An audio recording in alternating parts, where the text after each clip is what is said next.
You're not in, I ain't forget you're you. not I in ain't the forget car. you. You're not in the car. That's good news. You're not in the car, Teresa. I'm That's good news. not. I'm not. Amen. And I'm in between calls, so I get to listen right now. And a girl. Yes. All right, so I want to talk about discipline, motivation, and inspiration. I was doing this for myself this morning, reading a little bit in the Bible about Hebrews 12:11. And all of a sudden it dawned on me that I've mentioned this before, that what successful people do is they do the things that people don't want to do.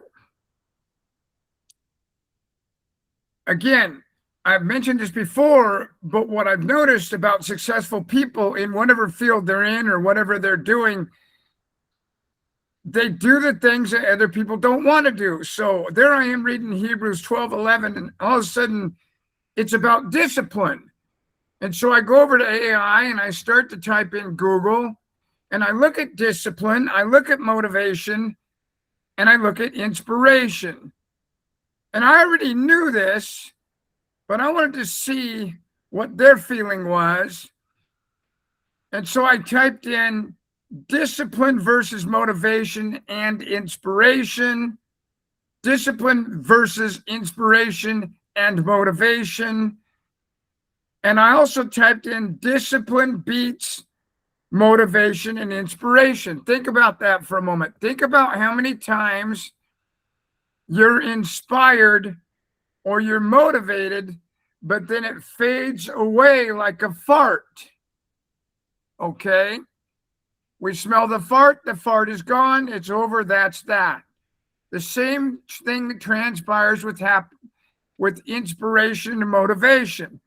So many times over the years, I've gone to these seminars and seen women and men come out, young, medium, and old, inspired beyond words, motivated beyond words. But what's interesting is they go back to the office, they go back to their home office, and that inspiration and that motivation just fades away.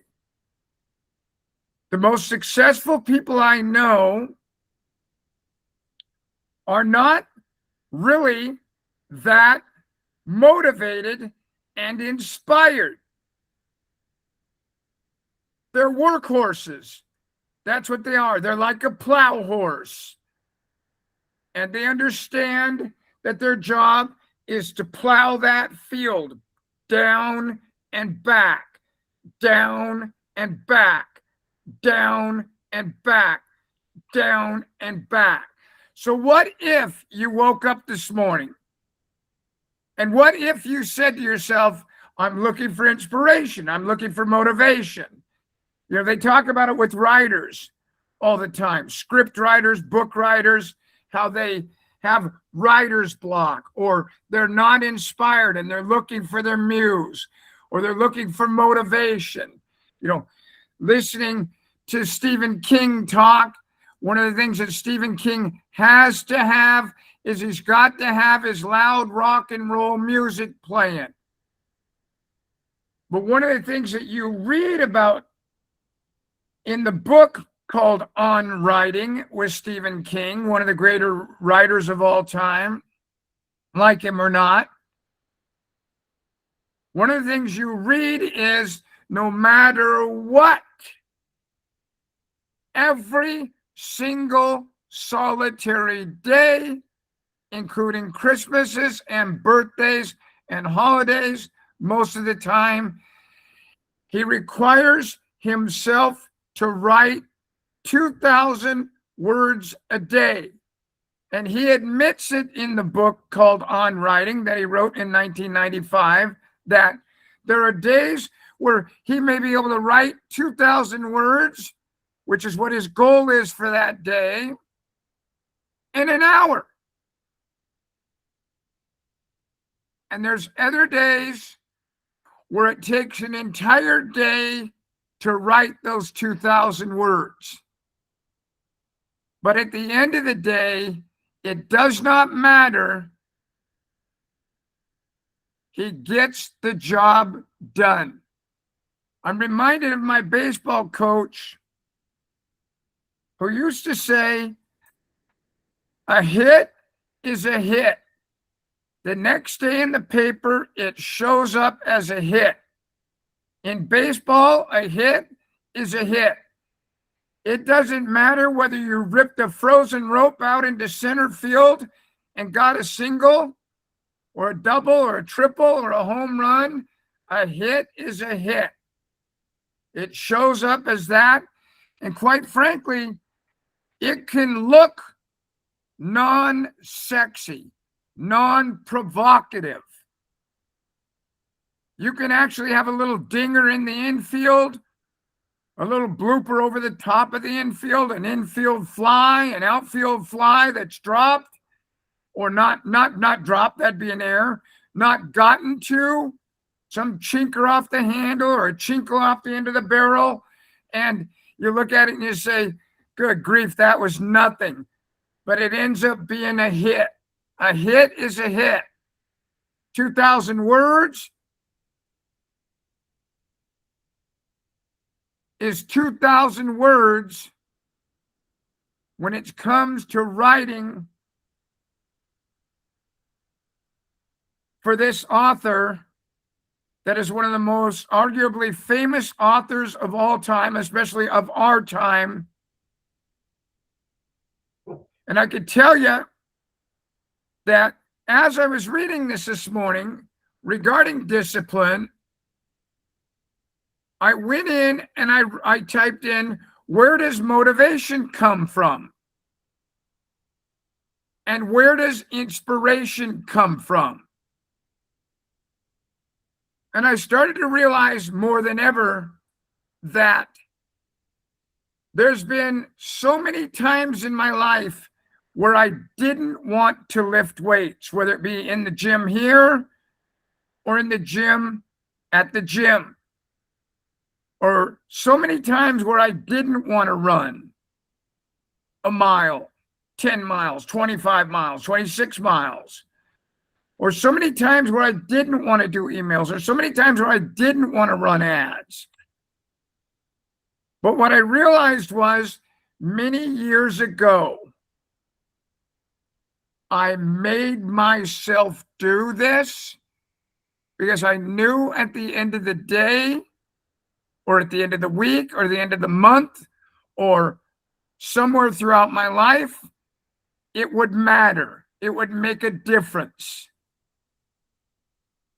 I could tell you that if you said to me, if you asked Kobe Bryant if he were still alive, if you asked Michael Jordan, if you bumped into Simone Biles, the gymnast, or Michael Phelps, the swimmer, that I guarantee you, or even Stephen King, the writer, I guarantee you that they will tell you that more often than not, they're not all that inspired to get in the pool. They're not all that inspired to get in front of the computer or a typewriter or to write by hand. They're not all that motivated or inspired to get on the mat like Simone Biles every single solitary day, day in and day out for 16 years.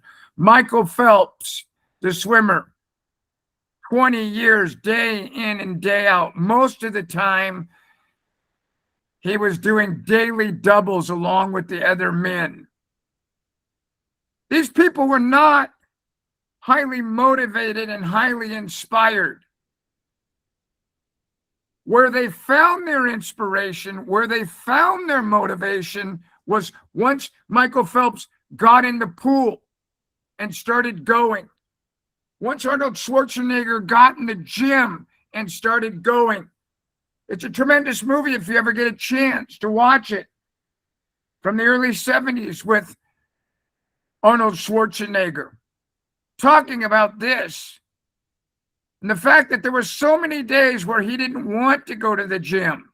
But interestingly enough, those were the days that were his most productive days. And it's comical to me because I feel the exact same way this morning, thinking about this with myself.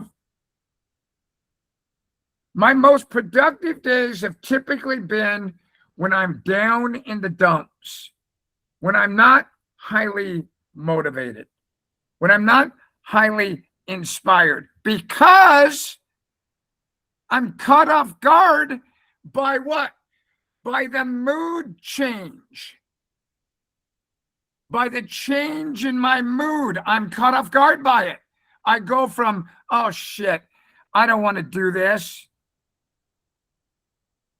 Oh God, this is going to be a bitch. Here we go again, the redundant nature of my life or my job or the weight room or writing or running. But then all of a sudden, out of the blue, something magical happens. So can you stoke your own fire? Hell yes. What it requires is action. So years and years and years and years and years ago, I wrote these words at the top of my page every day for a long time. Proaction versus reaction. Proaction versus reaction. You know, so often I see people emailing me saying, you know, I don't know how to get started. I don't know where to get started in regards to marketing merchant cash advances. You have 107 million businesses in America. Need I say more? If you don't care for Reference USA, if you can't find it at your local library, it doesn't end there. There's a plethora of free databases out there available to you. Every day, I hear someone mention one of these day in and day out. So excuses are like assholes. Everybody has one. You know, I was looking at my 7 keys to success this morning again and again and again after I looked at discipline beats motivation and inspiration. And I started to realize that you're not going to get anywhere without a goal. You're not going to get anywhere without a goal. You know, you made a goal to get on this call as an example. And make no mistake about it, you're here. But so often we do not spend the time allotted to appreciate the fact that we've arrived where we wanted to, where we meant to. So you set a goal. You make a plan on how to reach the goal. What was Stephen King's plan? What was Stephen King's goal? To write 2,000 words a day. What was his plan on how to reach that goal? I don't know. But he had a plan of some sort. And then key number 3, he would ask himself a question: do I believe in the plan? No different than Michael Phelps or Simone Biles or myself or yourself. When it comes to making breakfast, when it comes to making that smoothie, when it comes to combing your hair or brushing your teeth, you're asking yourself a question: do you believe in the plan? You've made a plan on how to reach your goal of wiping your butt after taking a crap. The goal is to take a crap. You've made a plan on how to reach that goal. Sit on the toilet. You asked yourself a question: do you believe in the plan? You did. And you put the plan in action, and you took a dump this morning. You took a pee. You took a shower. You fed the cat. You fed the dog. You do this all day long, day in and day out. You live in quote unquote plural, which means more than one, these disciplines. Every single one of you is a disciplined person. It's not a question of whether we are or we aren't. It's a question of where are we applying our disciplines? I see people right now spending more time bitching and moaning, whining and complaining. You know, if this wasn't going on, I could be successful. If that wasn't going on, I could be successful. If I wasn't traumatized, I could be successful. If there wasn't all this drama in my life or in my house or in the government or in society, I could be successful. How do these people go through these periods in their lives, like Anne Frank, and live to write about it day in and day out?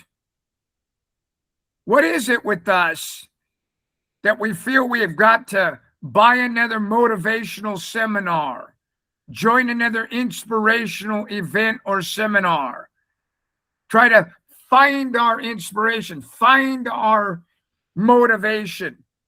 You know, last night I was watching this show called 60 Under, and there was Michael C. Hall getting a living crap beat out of him by this guy who'd accosted him. And this took place over the course of a couple hours during the show. Although the show's only a 1 hour show, this drug on into the evening in the show. Again and again and again and again and again, he had the chance to stand up for himself, but he didn't. Discipline comes from you saying, I'm not going to tolerate this anymore. And then you say to yourself, I'm going to do this from here on out. At this time of the day, or any time of the day, it doesn't matter as long as it gets done. You have to get to the point where you say to yourself, I'm not going to tolerate it anymore. It reminds me of what I built long ago for myself with this system. Is a game we played called Simon Says. And one day it dawned on me in my adult life, in my early to mid 20s, I need to write the words Brett says. Brett says do this. Not Peggy Martin, my mom, or Al Martin says take out the trash. Or Al Martin or Peggy Martin says, clean the toilets. I need to have chores for myself.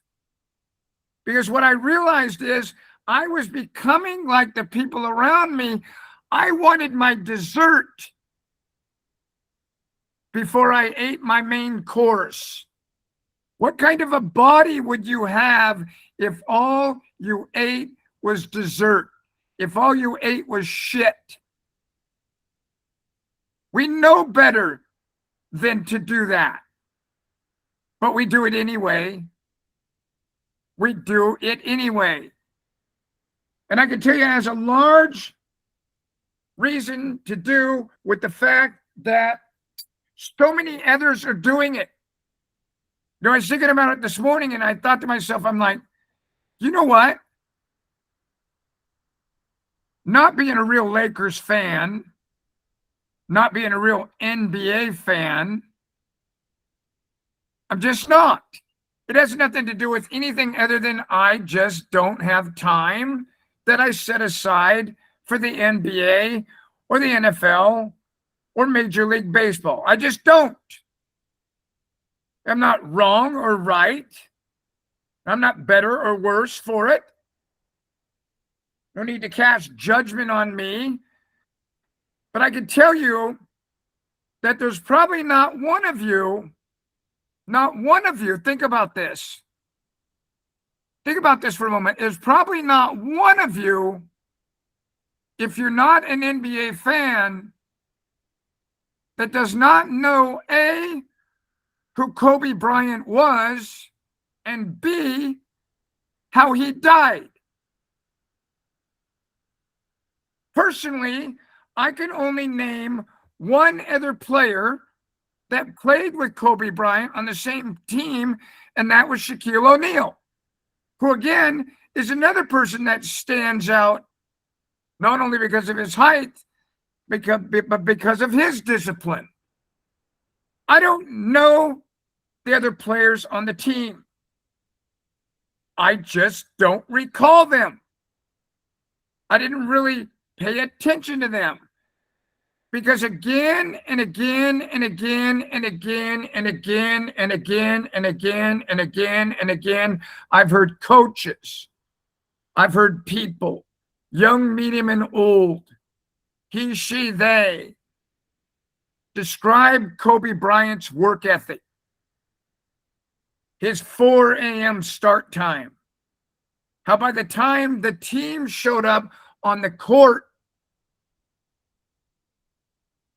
he'd already been there 2 hours, 3 hours, 4 hours. I remember in the early years, I was a tremendous golfer. I was thinking about trying to turn pro because I'd suffered a terrible car wreck in 1982 that put me in a wheelchair. I had 19 compound fractures on the left-hand side of my body and 5 on the right. And of all things on the face of the planet, there I was, probably, I'd say my late 30s, about 38, 39, 37. And I meet Tiger Woods. He's a young man. And I'm talking to him, and I'm thinking to myself, there's really not that much difference between him and I. I can play scratch golf. I do it every day. Every day I would sneak it in somewhere on my sales route or somewhere in my sales day. I'd sneak in around to golf. Back then you could get golf done in 2.5, 3 hours. It's not like it is now. And as I'm talking to him, he says something to me, and I would later learn that Jack Nicklaus, Arnold Palmer, Seve Ballesteros, the greats that we could talk about, Sam Snead. As I looked into these, someone just put down Walter Payton, one of my favorite running backs of all time. Almost everybody knows who Walter Payton was or what he did. But back to this for a moment. Tiger Woods told me that he hits no less than 2,500 golf balls a day. Phil Mickelson, an article I recently read, says at his height, he was hitting 4,000 golf balls a day. I watched Lee Trevino one time in an exhibition hitting golf balls with trick shots that would they blew my mind. They may not blow your mind, but they blew my mind.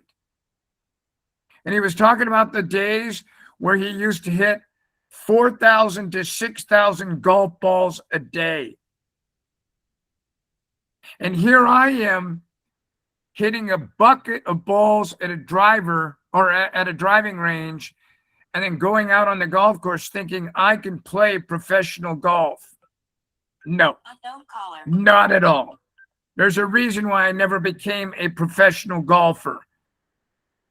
And it has a tremendous amount to do with the fact that, to be honest with each of you, I wasn't called to it like I am this. I just wasn't. I didn't look for motivation. I didn't look for inspiration. But I can tell you that I was not disciplined with it. And the reason behind it was that it took too much time, too much investment. I enjoy being part of an inconsistent life. There's an article that I wrote for a blog. If you look on our website, it has over 20,000 people that have viewed it. And it talks about how I became the top producer in this industry. And I can tell you it's the same thing that happened to me in the mortgage industry, in the stock brokerage industry with Smith Barney. It's the fact that I showed up and I did what I was supposed to do day in and day out. The responsibilities I put on myself. But I can tell you, I could give you name after name after name after name after name of people that were downstairs, 29 floors, 26 floors down, smoking cigarettes, going out for coffee. Back then, bagels were the in thing. Seemed like everyone and their brother was eating a bagel. Bagel shops were everywhere. Smother that bagel in all sorts of shit. Everybody was constantly on a break. And then I would come to sales reports and they would wonder why they weren't in the top 10, the top 5, the top 100, or even able to pay their bills. I can tell you right now, if you're in a situation where you're not where you want to be, you've got to write down a goal. A goal. A short-term goal, a medium-term goal, and a long-term goal. And you've got to understand that if you're working on your long-term goals today, that you should not spend a lot of time on them. Unless, of course, it involves your short-term goals, like brushing your teeth, taking a crap, taking a pee, putting on your clothing, getting out of bed, taking a shower, taking a bath, feeding yourself, feeding your cat, feeding your snake, feeding your dog. Think of how many times you have to do this. Feed your bird, kiss your wife, kiss your husband, kiss your partner, get the kids off to school. Say, I love you to one another. Think about how many times you've got to do this day in and day out before you reach your medium-term goal or your long-term goals. So many people around me right now are retiring. They're retiring. Bobby goes on to say persistency and consistency. It reminds me of that show called Founder with Michael Keaton regarding Ray Kroc of McDonald's. One word. One word. What was the word? Anybody? One word.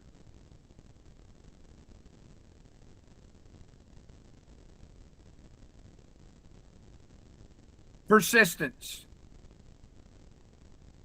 You know, I can tell you all that persistence brought me into the gym this morning. Persistence is what's put on over 100 pounds of weight back on me. In a world where I'm surrounded every other week by cancer patients that were in the same group I was, at this Cancer Anonymous group that I go to, and they are literally the byproduct of cancer, as am I. There's no arguing it. I've got teeth that are now getting ready to fall out. So I'm having work done on the teeth because of the radiation. But when I look at myself versus these people, I think to myself, what is the difference between you and him? What is the difference between you and her? All I hear them doing always is whining, complaining about why they can't get this done, why they can't have that, why they're not able to swallow. They're always placing blame, why they're not able to walk like they once did or run like they once did. They're always placing blame, placing blame, placing blame. You know, I saw a guy the other day, this guy's over 500 pounds, that's now 198 pounds. His tits wobble up and down about a foot. His belly wobbles up and down about a foot. The flab on his arms hangs down. 8, 10, 12 inches. And it shakes back and forth when he runs. But he runs every day. And he works out every day. And he's an absolute beast. And his eventual goal is to come up with enough money to have all that skin removed.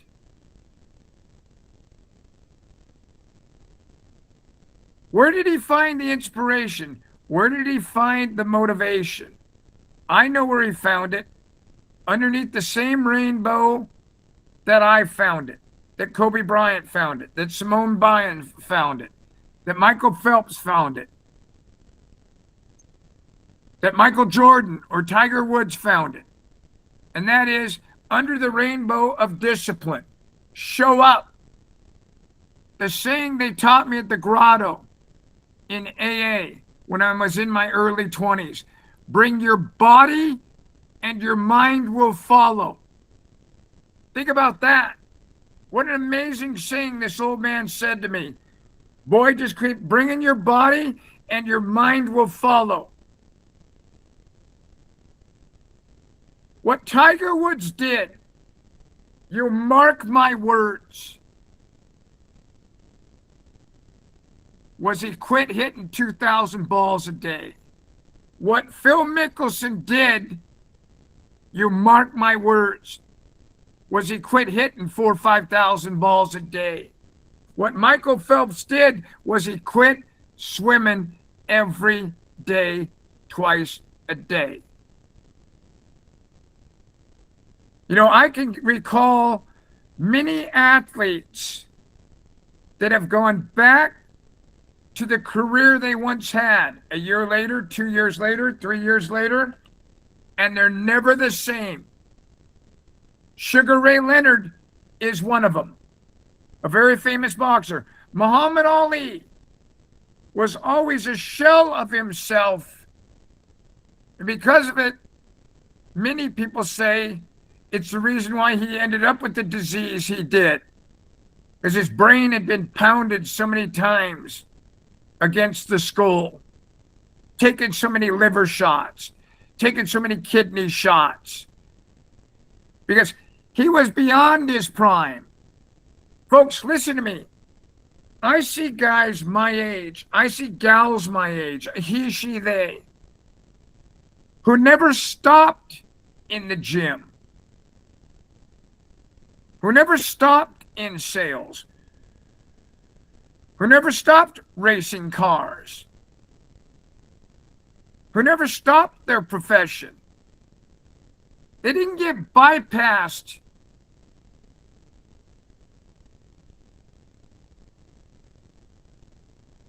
or they didn't get sidetracked by the drama in their life, which was self-inflicted. We all know that Tiger Woods was chasing women. We all know that Tiger Woods was taking pills and drinking. How could you show up to the golf course that next morning and have the discipline it takes to hit 2,500 balls a day? Now let's toss in all of the autograph periods, all the speaking arrangements, all that responsibility that comes up with being successful. There's no wonder he was drawn away from that one thing that got him there. And now of all the things on the face of the planet, what's happening to him is his health is failing him. I heard recently it could have had as many as 13 back surgeries. Some people say 7 or 8 back surgeries. Think of the torque that it takes to swing a golf ball or swing a golf club at a golf ball 2,500 times a day. We are fragile. There's no doubt about it. And fame and fortune flee us. They do. But I can tell you that the most successful people I know are disciplined at whatever it is they're doing. They're disciplined. I mean, I can guarantee you in this subdivision I live in that this lawn crew is going to show up once a week and make my yard look beautiful. Discipline. But they've chosen to punch a time clock. They've chosen to punch a time clock. And they look for a boss to tell them what to do. You have to understand, you are your own boss. You're in charge of yourself. I'm not. But you can go online and you can see complaints about me every day. People complaining about me every single solitary day. We had some recently, Darius and I some guy reached out named Matt, the national sales manager, that's decided he's going to quit. And it's all my fault. That's what we do. We place blame. We wait for others to do the things we're unwilling to do so we can have the things we want. And then we have the gall to complain when they don't do it. Fuck you. Your old lady, your old man, your boyfriend, your girlfriend, your partner, he, she, they, your kids. Make no mistake about it, your creator, if you believe in that, never intended for one moment to be in a situation where they did it for you. I mean, I remember meeting this chick, hotter than hell. She was my style, thank God. And there I was, 20 years old, and she's pumping in my head, we can get you back. You can get back. You can come back from this accident. I've seen it happen. And all I said to her was, what do I need to do? And she said, just follow the steps, follow the techniques, follow the exercises that I put you in charge of. And in no time, I bought what Darius owns and I own, these little teeny trampolines.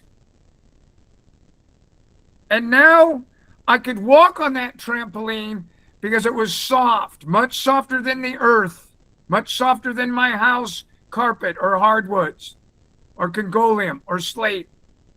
I could walk. And in no time, I'd gone from being bedridden to a wheelchair to 2 bars, holding them as I walked, and then eventually getting on a little treadmill that was below me and walking, holding up those bars, to walking on this trampoline, and eventually light jumping on the trampoline, and again and again and again. My doctor, the orthopedic surgeon at Willamette Falls Hospital and Oregon City Orthopedic, told me again and again and again, you're never going to run again. You're never going to run again. And I started to realize the magnitude of the progress that I'd made. I'd gone from no calf muscle at all. When you get out of those types of casts, after being involved in those type of apparatuses called the Hoffman apparatus, you have zero calf muscle. You have the bone, just the bone. But then the muscles started to show up. I'm sure that's no different than what happened to Stephen King. Pretty soon the muscles started to show up around his 2,000 words a day. This goal he put out there. Pretty soon he was inspired by the fact that he was getting the job done. That the discipline was creating results. And that created motivation and inspiration for him to go again the following day. Make no mistake about it. You practice, and practice makes perfect. You don't, and it won't. But so often we're unwilling to put in the practice. We just want to play in the game. I always laugh about how people say, you know, where'd this guy come from? He came out of the blue. If you want to look up a really interesting story, look up a guy by the name of Steven Wilson Jr. from Nashville. And just read a little bit about the biography of Steven Wilson Jr. He was a songwriter, but he was also a physicist, an engineer, a genius. And his boss came to him and he said, you have a gift. And what you have to understand is that if you don't get out of here, what they're going to do is they're going to continue to promote you financially. And one day you're going to look back on this all 35 years from now, and you're going to say, my God, I should have followed my gift. This life will always be redundant. You will never like it. You will start to resent what you've done. You may beat your wife, your partner. You may beat your children. You may yell at them. You may yell at yourself and others because you're dissatisfied. But you go this other route and you become a songwriter and a singer. Casey bar the door. I know you've been called. You've got a gift. Friends and family told him again and again and again and again and again. Now you look at Steven Wilson Jr. This is a guy that had been towing the line behind the scenes for everybody else. Written #1 songs for everybody else. Whether it be rap, whether it be country music, whether it be rock and roll or hip hop, it doesn't matter. He had written songs for hundreds of people. But then he started writing for himself, singing for himself. And in his interviews, he flat admits, I never ever thought I'd be on stage. That is bullshit. You know it and I know it. You know what you want, but we hide from it. And I can tell you right now, make no mistake about it, it never sleeps. It grates on you always. I have never once had writing take its grips off of me. It grips me more now than it's ever gripped me.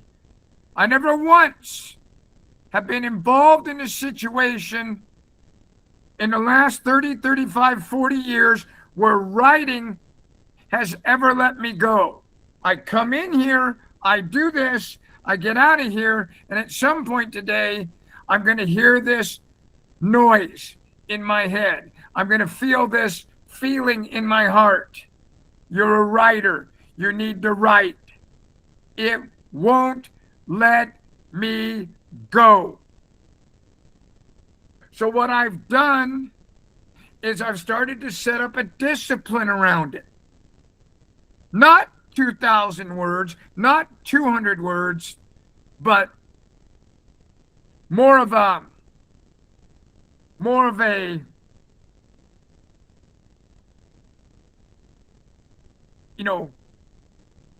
who's the writer that said start with one true sentence? Anyone remember his name? One of the most famous writers of all time. One true sentence. Anyone?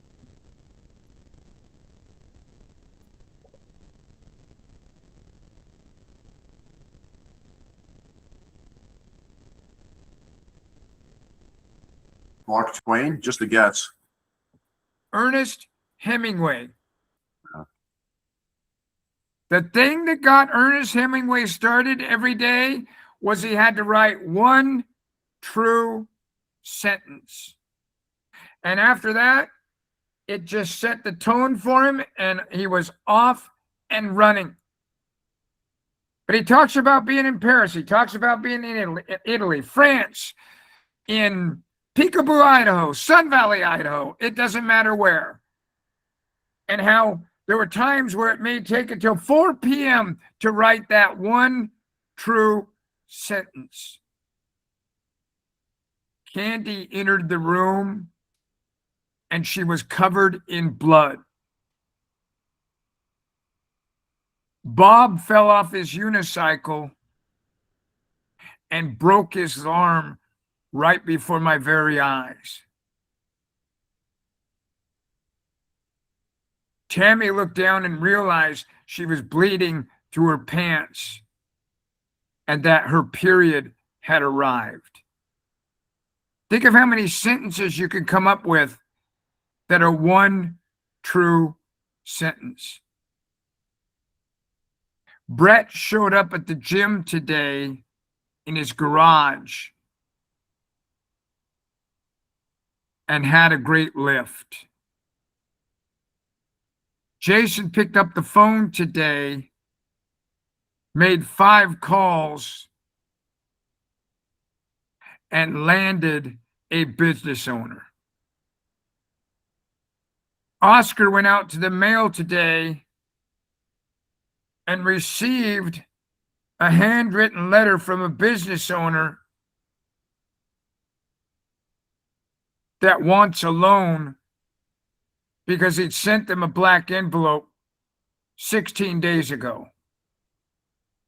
Think of these one true sentences that can affect your life. You can actually create this fictional sentence that creates a non-fictional event for you. Brett ate a Pink Lady apple and his indigestion disappeared. I told Darius about this 2, 3, 4 weeks ago, and I said, it's the one thing I can guarantee every time will take care of my indigestion. It's been this way for me, you guys and gals, for 50 plus years. There was my dad slamming Tums day in and day.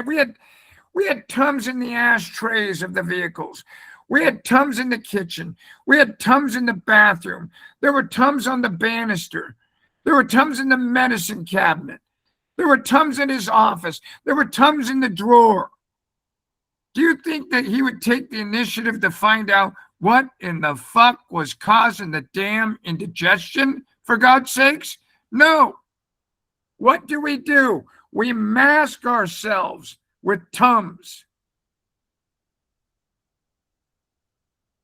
I mean, it couldn't have been the 5th of black velvet or the half gallon of black velvet the day before. And the fact that he ate, all that breaded Chinese food at 1 a.m. in the morning, right, Jason? You're smiling. That certainly couldn't be the reason why his indigestion was a fucking issue, right? I mean, my God. I mean, we do this stuff to ourselves. So as we're doing this stuff to ourselves, why don't we do things to ourselves that are instrumental, not detrimental? Look up the difference between the two words, instrumental and detrimental. Why would you be an antagonist in your own story? Why wouldn't you be the protagonist in your own story regarding today? Discipline beats inspiration and motivation. I'm sorry, it just does. I've met people. Farmers are probably the number one people I've met in my lifetime, who are probably the least inspired and least motivated people I've ever met. I hunt on farms all the time. Deer hunt, elk hunt, cougar hunt, bobcat hunt, pheasant hunt, chukar hunt, quail hunt, sage grouse, ptarmigan. I can go on and on and on these farms. And I ask permission or I lease the land. And those farmers, very rarely are they high on life, full of inspiration, full of motivation. They do it again, and they do it again, and they do it again, and they do it again. You know, I'm reminded of something that came out. A very famous man years ago. And I can tell you right now that if you want to be inspired, if you want to be motivated, there's this guy, this almost mythical character. Someone give me an amen if you remember Paul Harvey. Any amens? Amen. That Jeff? Amen. Amen, brother. It was. The way it was. Don? And this is the Woke rest up. of the story. That's right. And this is the rest of the story. But remember that when he came out with that unbelievable voiceover, so God made a farmer. It blew my mind. Did it not blow your mind, Don, and the rest of you? It blew my mind. In fact, it was so unimaginably powerful in people's lives throughout the world that Dodge copied it and brought out a commercial about it. Everywhere you looked, people were talking about this. And I can tell you all that it inspired me, but more importantly, what it did for me was it had me look at the farmer. So here we go. And on the 8th day, God looked down on his planned paradise and said, I need a caretaker. Think about that for a moment. This is a man who decided to create an 8th day so that you and I could benefit from his words. And on the 8th day, God looked down upon his planned paradise and said, I need a caretaker. So God provided a farmer. The speech continues by detailing the arduous, selfless, and dedicated life of a farmer, working long hours, tending to their livestock, and managing difficult tasks. Regarding his strength and gentleness. It's moved me to tears over the years again and again and again. But what I could tell you that I loved most about this guy was that every single solitary day, you could guarantee that Paul Harvey was going to be there for you and I. So few of us have those types of people in our lives nowadays because so many people are narcissistic and more worried about what they're going to say versus what someone else may be saying that could influence us. God said, I need someone ready to get up before dawn and milk the cows, till the fields, milk the cows again, and then go to town and stay past midnight at the meeting of the school board. So God made a farmer. God said, I need somebody to sit up all night with a newborn colt and watch it die, then dry his eyes and say, maybe next year. I need somebody who can shape an axe handle from a persimmons sprout, shoe a horse with a hunk of tire, make a harness out of hay wire, feed sacks, and shoe scraps, who at planting time and harvest season will finish his 40-hour week by Tuesday at noon. Then paying from the tractor back, put in another 72 hours. So God created a farmer. God said, I need somebody strong enough to clear trees and heave bales, yet gentle enough to tame lambs and wean pigs and tend the pink combed pullets, who will stop his mower for an hour to sprint the broken leg of a meadowlark. So God made a farmer. It had to be somebody who would plow deep and straight and not cut the fucking corners. Somebody to seed and weed, feed and breed, rake and disc, plow and plant, tie the fleece and strain the milk. Somebody who'd bale a family together with soft, strong bonds of sharing, who'd laugh and then sigh and then reply smiling eyes when his son says he wants to spend his life doing what dad does. So God created a farmer. You, for all intents and purposes, are a farmer. You are. I've read this on a number of occasions in closing, and I'm going to read it again. It's called Invictus. Out of the night that covers me black as a pit, from pole to pole, I thank whatever gods may be for my unconquered soul. In the fell clutch of circumstance, I have not winced nor cried aloud.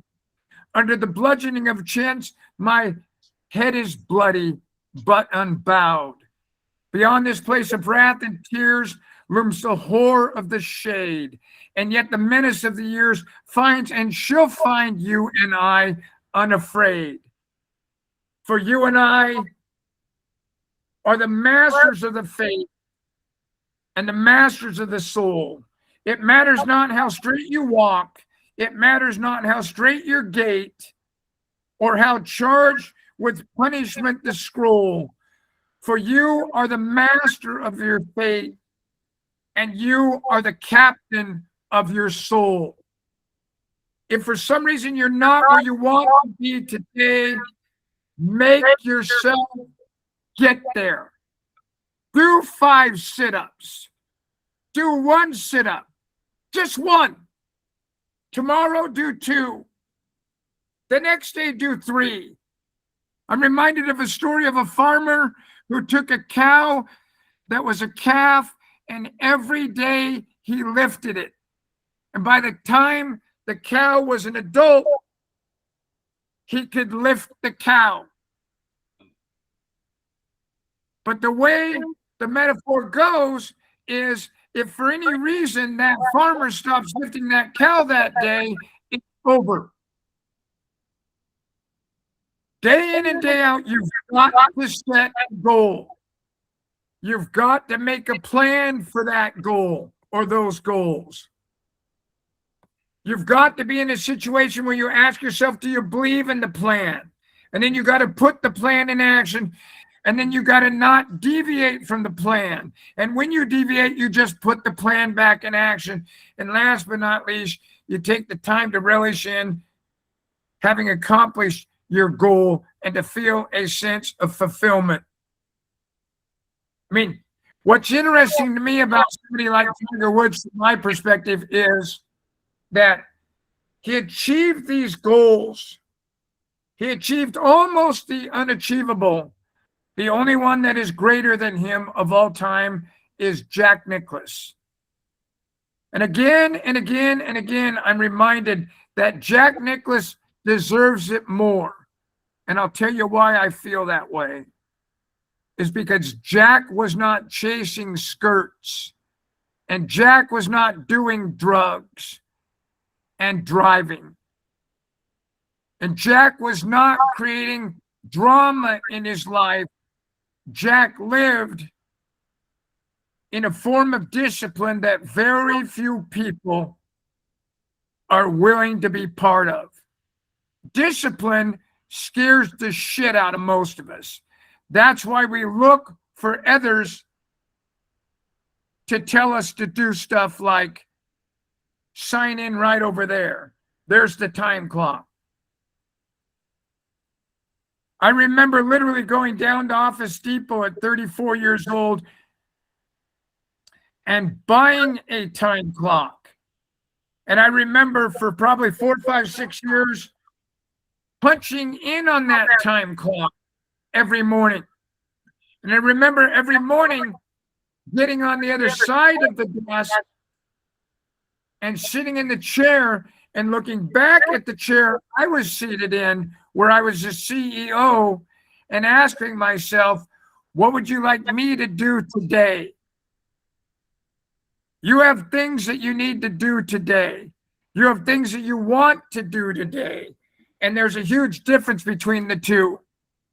Make no mistake about it, you're not going to accomplish your goals by avoiding what you intended to set out to do. And if you avoid what you intended to set out to do for too long, for too many days in a row, too many weeks in a row, too many months in a row, too many years in a row, eventually what's going to show up is you're going to be dissatisfied. You're going to be full of disharmony and discontent and dis-ease. Dis-ease. I meet more people around me right now at the end of their lives in this spawning ground that I live in, and I can tell you, there's just a smattering, a handful, 5 or less out of 94 homes of people that are up, disciplined, and doing stuff each day. The others just seem to be sitting idly by, waiting for their time to come. My question to you is, what one are you going to be? For me personally, I can tell you this right now. When I watched that guy last night, Michael C. Hall, I remember thinking to myself after about 15, 20, 30 minutes of this guy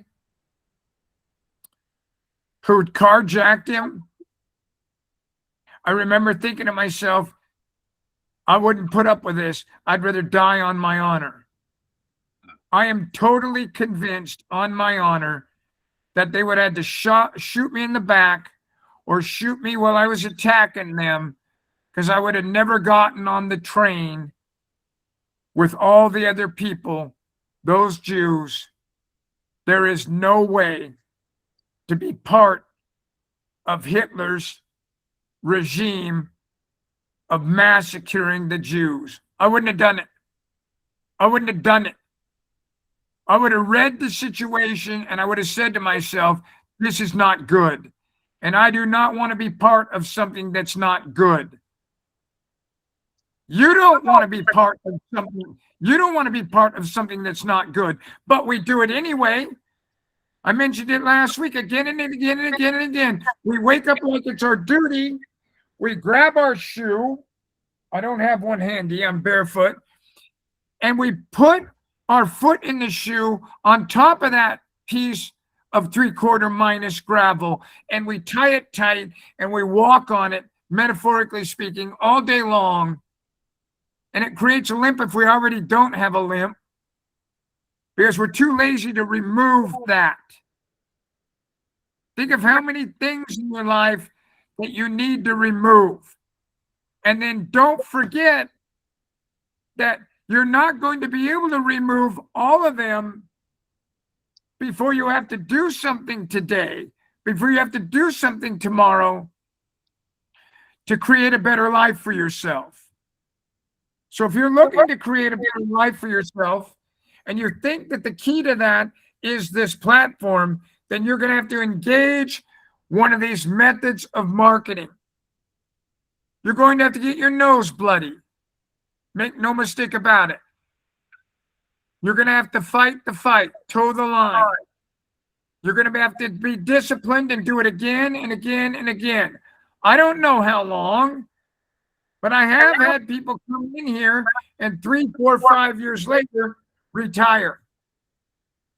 And it typically has to do with people who have seen the clown show and been to the rodeo, and they do not allow drama to be what drives their day. They are result-oriented people that for whatever reason, something transpired in their life, whether they lost a job, got sick, whatever it was. But they came across this platform and thought it was the greatest thing since sliced bread. And then what they did was they created goals for themselves, responsibility for themselves, and they applied the discipline that it took, that it required for them to get there. And now they're out. They're out. So if you're in a situation where you find yourself, like myself, getting older or older, I mean, my God, when I looked at someone that was 65 years old, my age, when I was a kid, that was an old person. So I'm an old person. If you're at a point where you're saying to yourself, you know what? I'm too old. You know what? I'm sick. You know what? I'm injured. You know what? My wife is this, or my husband's that, or my kids are this, or my partner's that. It doesn't matter. Write your 2,000 words, metaphorically speaking, today, like Stephen King. Force yourself into doing it. And then after you're done, or somewhere in between, what you'll find is that inspiration and that motivation, that gratitude, that starts to show up in your attitude. And once you've done that 2, 3, 4, 5, 6, 7 days in a row, the next thing you know, you can't wait to do it again. So I'll see you all on the battlefield out there. I'll be doing what I do, and that is my form of discipline, even though oftentimes I hate it. Have a wonderful day, all of you. Thanks, Peace. Brad. You're the best, bud. Thank you. You bet. All right now. Have a wonderful day, all of you. Be good people. America needs good people now more than ever. Thank you. Bye-bye. Thank you very Right. much. Thank you, Bobby. Bye, you, Don. Brett. Bye, Jim.